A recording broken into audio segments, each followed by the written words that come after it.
Speaker is a retired architect, so no better person really than to talk a little bit about the fire, and that's long-time nationalist Peter Phillips. Thank you.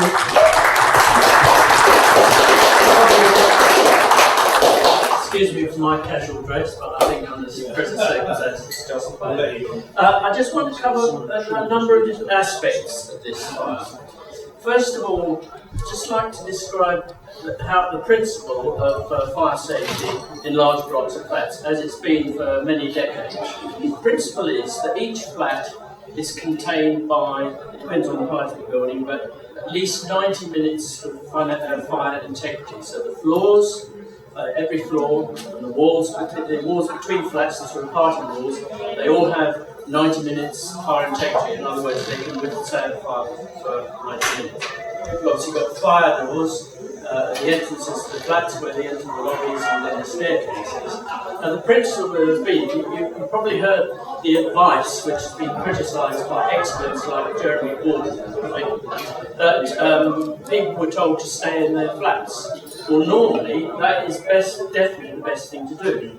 Because usually in the past, apart from when we've had this cladding issue, because cladding has been the main cause of this problem, is that you'll get just one fire in one flat. It's contained by this integrity of the walls and the fire door. And at most, it might leap up to the flat above via the windows. The windows get smashed, flames go up, and then they cause the windows and the flat upstairs. So you might sometimes get two flats on fire. Other than that, without sprinklers, without fire alarms, and all that sort of thing, that's how multi-story blocks of flats work. And the reason people are asked, also, which Jeremy Corbyn said was wrong, oh yes, that's right. The reason people are asked to stay in their flats is because there is very, very little risk of a fire spreading to other flats other than perhaps the one above. But most importantly, it's very important that the stairs are not jammed by people escaping, preventing the firemen from getting up to the appropriate floor to fight the fire. That's the reason for that advice, and that wouldn't change even if you had sprinklers and all that. So I just wanted to explain first of all, that's how blocks of flats work, and by and large, it works very successfully. So we have this what's the block called? Grenfell Tower. Grenfell Tower, that's right. But this was different because the cladding on the outside, its technical name is a rain screen cladding, and it's there for two purposes. One, to improve the thermal insulation of the outside walls, which in a lot of these 1960s, 70s blocks is very poor. I mean, not only does it mean that people have to spend more money on heating the flats, but they're liable to get condensation on the inside and mold and all the sort of things. So that's a very good bit, really. And they take the opportunity, obviously, to improve the appearance of the building. So nothing wrong with that. And there's a lot of buildings, rain screen cladding's probably been around, I would guess, 20 years, something like that. I've never done a multi-story block flat, so I'm not an expert on it. That's the principle of it. But in this case, clearly the rain screen, you could tell just by looking at it, the rain screen cladding caught fire, and it very quickly, not only did it do that, but it very quickly migrated upwards.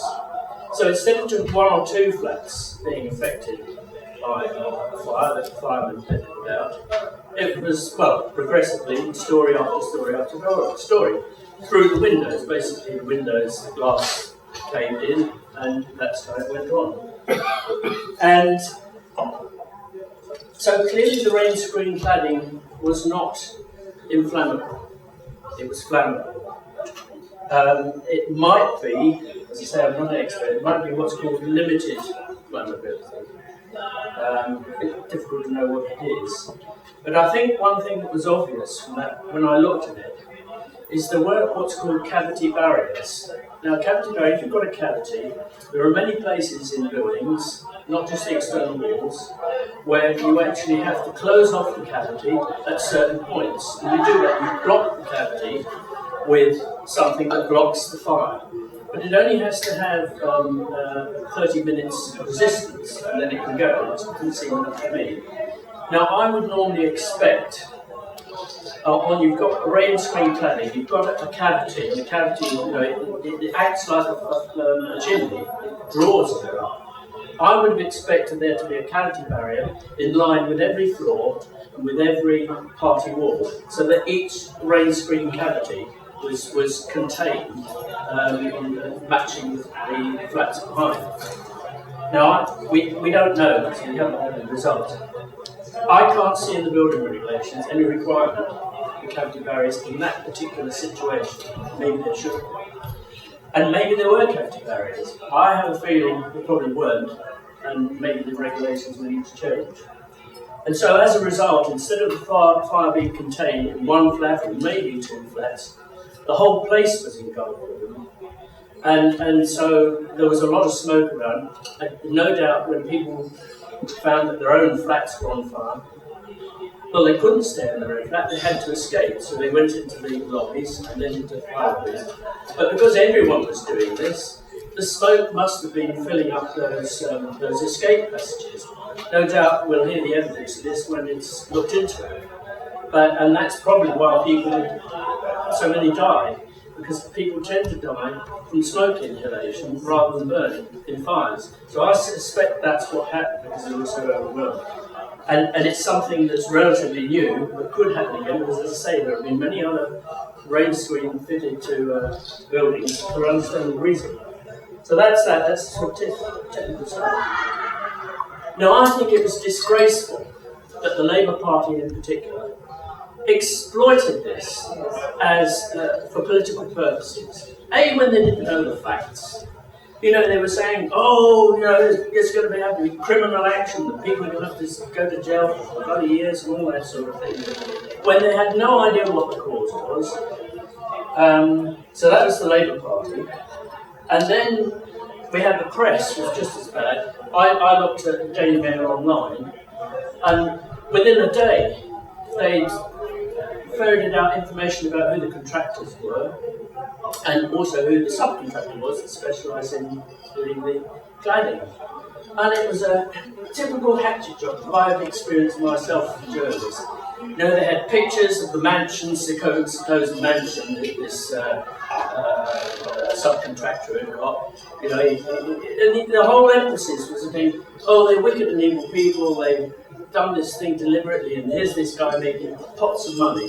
I thought that was an absolute disgrace. And I was glad to see that a lot of the comments, because I often find the comments more interesting than the articles. And a lot of people were of that view. What a disgrace. I mean, it's the sort of thing you expect in the Daily Mail in particular. I don't know why I read it. I do know why, because it's the most accessible of all the online papers. But you have to wade through all the celebrity crap and take a lot of pinch of salt. So then we're told we're going to have a public inquiry. Within a couple of days, no careful thought about what's the best thing. I think Theresa May was sort of bumped in it, wasn't it? We'll have a public inquiry. But we all know that public inquiries can take 3-4 years. Well, we haven't got time to find out what the cause of this fire was, because if it is a fundamental failure in the building regulations, they need to be addressed, and all these other blocks that have been rain screen clad, they need to be checked. So I think that's a bit of a nonsense. I don't think a public inquiry is an appropriate thing. You do need a detailed investigation by experts, the fire service, and whatever, but not a public inquiry.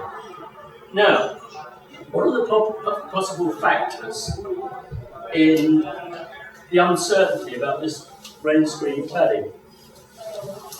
Well, this is the relevant building regulations for buildings other than dwelling houses. Now, do you think that includes flats or not? Who says it includes flats? Who says it probably doesn't include flats? Okay, because this is volume 2 and this is volume 1. Well, for a long time I didn't understand this, because as I say, I haven't had to deal with multi-storey buildings, so I've usually dealt with volume 1, which is called for dwelling houses. And what it actually means, and I've now worked out, flats are in here, multi-storey flats are in here, they're not in volume 1. So dwelling houses, there's no definition description of what is a dwelling house. Describe what a dwelling is, because that would cover all houses and flats, wouldn't it? And that's not the term that's used here. And so I think what dwelling houses mean is individual houses, whether they're in terraces or semi-detached or detached. I think that's what dwelling houses mean. But there's a start of an illustration of what's wrong with these building regulations. Now, I spent all morning trying to wade through to find something about what it says about rain screen cladding. There is no section in here that deals with rain screen cladding. There is a section that deals with, let's see, I'm just going to quote you a little bit, see what the problem is. There is a bit that then, section 12, construction of external walls. And that's about the only bit that deals effectively with rain screen cladding, but it's not described as such. And I find most building regulations extremely difficult to understand. Not necessarily because the concept's wrong, but because they are appallingly drafted. They're wordy, they go all over the place. And the fire one is probably the worst. The next worst is conservation of fuel energy, which is part L. It's a nightmare to understand. It's too complex for a start, I think. And also it's appallingly drafted. That's not the only ones. But this is the worst, in my opinion. Volume 1, Volume 2, Volume 1 I'm more familiar with, is incredibly complex, appallingly drafted. And I'll just give you a sample. This is one of the simpler paragraphs. Most of them are far worse than this. Cavity barriers, what I was talking about before. 12.8. Cavity barriers should be provided in accordance with Section 9. So you have to go back to Section 9 and see what Section 9 says. And Section 9 probably refers to Table 1 at the back. And Table 1 probably refers to Table 3 in Section 5. I mean, that's how it's written. And anyway, the next paragraph, I must read it to you. Here we are. So there's only 2 paragraphs in it. 12.9. In the case of an external wall construction of a building, which, by virtue of paragraph 9.10d, in brackets, external cladding system with a masonry or concrete inner leaf, close brackets, comma, is not subject to the provisions of Table 13, in brackets, maximum dimensions of cavities in non-domestic buildings, close brackets, comma, the surfaces which face into cavities should also meet the provisions of diagram 40. There's diagram 40. Well, I can tell you, I do not understand diagram 40. I do not understand it. And that's an illustration of what's the problem with the building regulations. They are appallingly drafted. Now I can have the pleasure of saying, I told you so. Because some of you may remember that I stood for the presidency of the RFBA, which is the Architects Professional Institute, in 2007, 10 years ago now. And it was revealed halfway through the campaign, shock horror, that I'm a member of the BNP. So it was all about the BNP and how awful this is that this man could be representing the BNP. Now my manifesto, this is my manifesto, okay? We were allowed 2 pages each. And my manifesto addresses lots of practical problems facing the industry, facing architects, facing all sorts of issues. My 2 competing candidates is the usual stuff, highfalutin, we need to promote architecture and raise the standard of building, and all waffly nonsense. But because I'm a member of the BNP, of course I didn't win. But I think I was getting a lot of support for this until then. However, let me read you 2 of the things that were in my manifesto. Remember, this is 10 years ago. Building regulations. Lobby for a substantial improvement of the content and drafting of the building regulations to make them less complex, where appropriate, and easier to refer to and understand. Then British standards, because actually, I'll just show you another problem with this thing. These regulations actually refer to other documents, British standards, codes of practice, papers by the Building Research Establishment. There's 3 pages of them. But they don't say what they are. They just say, oh, refer to this and refer to that. Is it any wonder people get very confused about this? So anyway, we come on to these secondary things, like British standards. Lobby, this is what I was promoting, hoping the RMBO would do. Lobby for better drafting of British standards and codes of practice, so that they are easier and quicker for specifiers to refer to, and for them to be made more affordable for architects and builders and tradesmen to acquire. Because a lot of these British standards, they're well over £100. And again, they're badly drafted because you might have one on windows or something like that, and you'll have an element of there about what windows you should specify in certain places. But the majority of the document will actually be about how manufacturers make these things and how they test it. The sort of thing that a specifier is not interested in. You know, that's the manufacturer's field. What we need to know is what type of window we've got to fit where. So it's there, but have we got time to read all these things? Of course we haven't. So that's what I thought. So I can say, I told you so, one of the problems. Now, I did hear an interview on the radio a few days after the fire from a fire expert who did make this point about the complexity of building regulations. So I suspect the root cause of a lot of these problems is the fact that the regulations are far too complex and poorly drafted. And I hope that will be addressed. So then, solutions. Of course, the experts, Mr. Corbyn, he's an expert in fire protection. Well, there should be fire alarms in there. There should be sprinklers in there. Well, not so. I did eventually find sprinklers. See, sprinklers are not just in one section. They're all over the place. You have to go, at least it's got an index, that's something, which Birmingham didn't use that.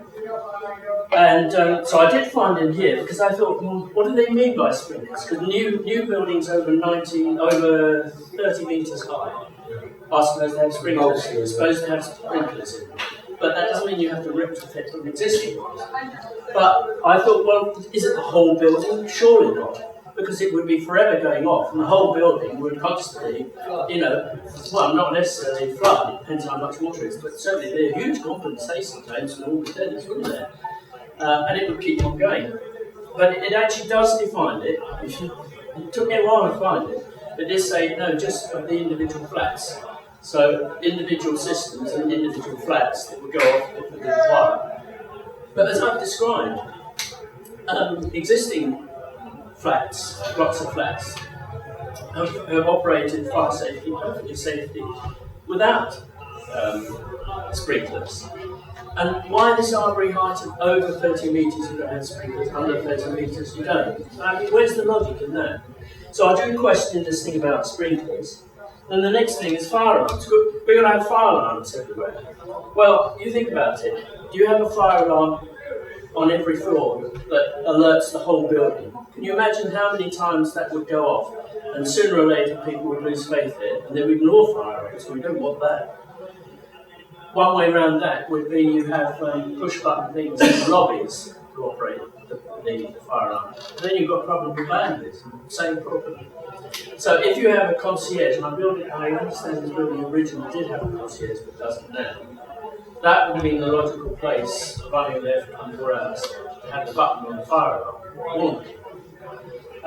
So it isn't the magic bullet to solve the problem. It all comes back. The problem is the rain screen cladding.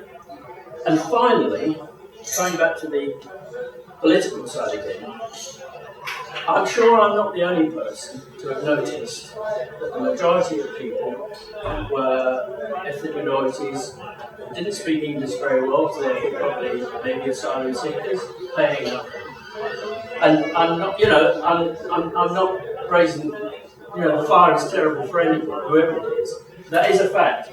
Clearly that block, I think, was occupied by a lot of asylum seekers, but many of whom will not be able to communicate with each other because their English isn't very good and they speak in their local language. So if you do need a society, a group of people in a flat or residents of a flat to communicate with each other, how can they do it? I mean, that's a problem. building regs won't get around that. But the other thing that I noticed, following that, it's the first thing I noticed, and I'm sure I wasn't the only one who noticed that, was that within a day, we were having demonstrations.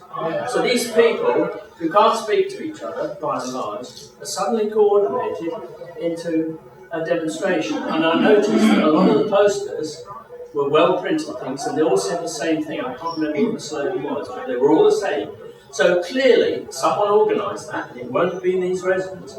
Well, you can all guess who that probably was, who organised actually was.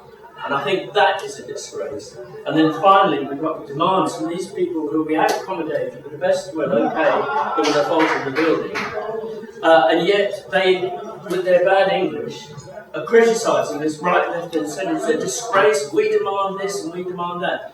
Well, that's nothing to do with the fire issue I've dealt with, but I can tell you it did not all.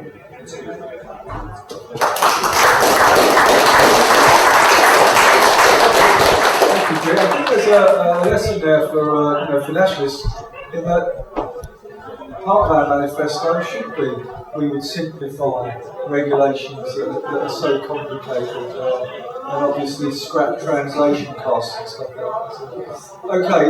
Can you just, I forgot to add, and we see in the what is it, the Evening Standard, so it must be true, that they're going to be housed in a new luxury block of flats, which the council is buying or renting or something. Now, would that have facilitated of being on board with British people? No, no.